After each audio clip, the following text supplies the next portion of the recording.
Olá para você, meu querido aluno do sétimo ano. Pessoal, é o seguinte, hoje a gente vai iniciar a aula 8, tá? Baixa Idade Média, uma Europa diferente aqui, ó, para vocês verem, tá bom? Que está na página 173. Pessoal, é uma aula bem rápida até, porque eu já adiantei esse conteúdo. Eu tenho essa mania, às vezes, de ficar falando, que depois vai virar isso, vai virar aquilo, e acaba que eu adianto alguns conteúdos. Então, vai ser uma aula curta, vai ser mais uma revisão do que vocês já sabem, e de certa maneira, vai ser também marcado por um momento histórico muito peculiar, que é o renascimento cultural, tá? E comercial. Então a gente vai ter renascimento cultural, renascimento comercial e renascimento urbano. Por que renascimento? Porque já haviam cidades, né? Porque já haviam um certo comércio e já, óbvio, que havia uma cultura. Mas o que a gente chama de renascimento aqui é que a cultura antiga, a cultura grega e romana, vai passar a ser novamente priorizada e valorizada. Então, os valores daquela cultura vão passar a serem novamente um pré-requisito para a gente entender a humanidade, certo? Então, filosofia, conhecimento científico desde astronomia até questões da biologia, a humanidade vai começar a se olhar agora, nesse momento de renascimento, como um ser que tem um potencial científico muito grande, né? Então, aos poucos, aquela visão religiosa de tudo vai sendo tomada por uma visão científica e que vai explicando o desdobramento das coisas do mundo através da metodologia científica, através da análise, do estudo, do experimento. Isso vai gerar muita riqueza nova, né, pra gente que é ser humano. Porque quando a gente produz ciência, a gente não está produzindo ciência só porque a gente tem amor ao conhecimento, mas principalmente porque isso pode trazer benefícios para nós, né? A ciência, em tese, é para trazer benefícios para nós seres humanos, certo? Para nossa convivência aí mais inteligente no planeta. Então, a partir de agora, em vez da gente ter uma terra fechada, que nem o feudo, onde meia dúzia de famílias moram para produzir para o senhor feudal e tudo mais, a partir de agora a gente vai ter as cidades que vão se formando aos poucos. Então, aos poucos as cidades vão surgindo, grandes centros urbanos comerciais, porque muita gente está saindo do campo, já expliquei para vocês, estavam tendo revoltas camponesas, estava tendo problemas com questão de falta de pagamento, fora as terras que os senhores feudais estavam começando a tirar dos camponeses, no que ele estava chamando ali de arroteamento de terras. Muitos vão vazar do sistema feudal, vão para cidades porque lá eles vão acreditar que terão mais oportunidade, e de fato terão, e muitas vezes, né? Eles vão poder aprender novos ofícios. A cidade é um ambiente de aprender novos ofícios, então você pode passar a ser bufarinheiro. O que é bufarinheiro? Comerciante, ambulante. Você pode comprar um produto e revender. Você pode produzir o produto.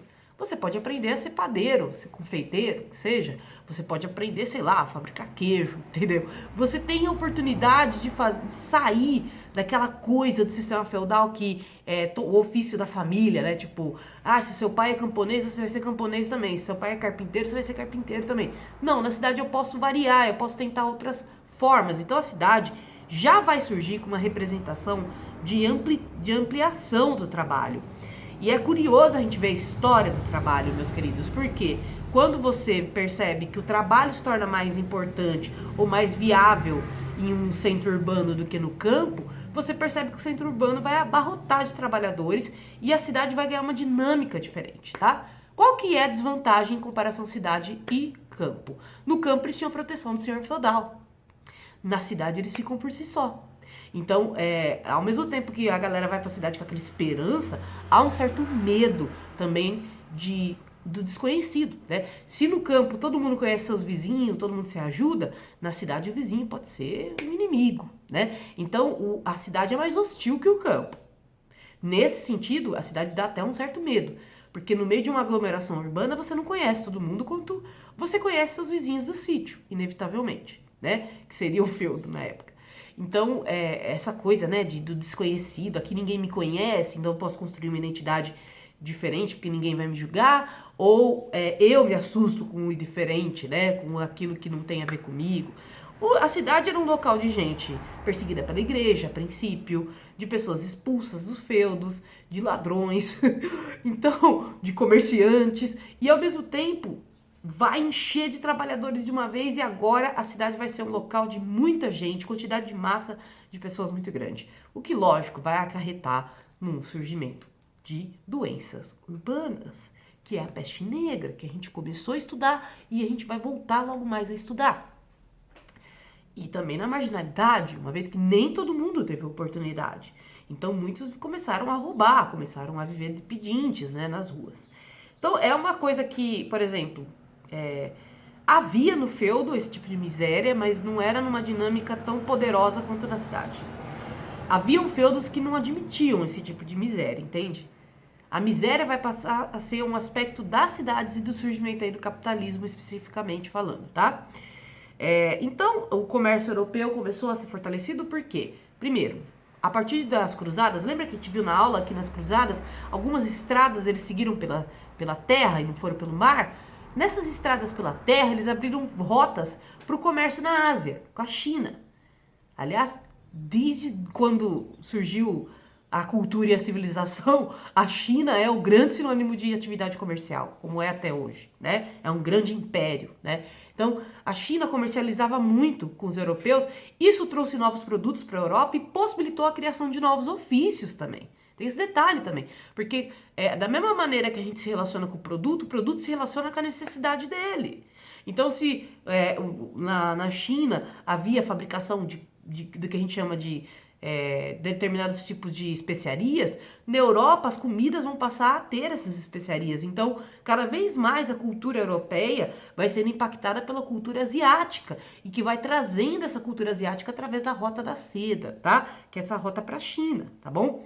Então, literalmente, o comércio também no Mediterrâneo volta a acontecer, o que favorece a Península Itálica, o que favorece a Península Ibérica, porque, quer queira ou não, depois das cruzadas, o Saladino, que era o líder dos cavaleiros, né, da Arábia, né, da União dos Povos Árabes, ele vai fazer um acordo com o Papa e esse acordo vai ser um comércio no mar Mediterrâneo amigável entre islâmicos e cristãos, para não ter mais guerra entre eles, para não ter mais cruzadas. Então isso também vai fortalecer o renascimento urbano e comercial, tá, galera? E óbvio que ao mesmo tempo que está tendo todo esse renascimento urbano e comercial, o contato com os islâmicos, o contato com povos da África, em especial povos ali que eram de Alexandria, né? O contato com os asiáticos vai trazer uma ciência nova para a Europa. E uma ciência que muitas vezes é antiguíssima. Por exemplo, os islâmicos, galera, eles eram os grandes admiradores da cultura grega. Então eles estudavam muito a cultura grega.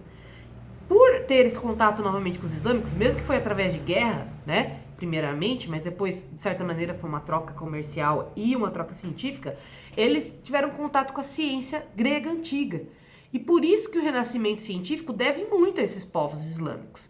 Se a Europa se viu num momento de grande produção científica, né, e até que possibilitou a melhora de vida de muitos, foi graças a esse contato com os islâmicos e com os chineses, tá, galera?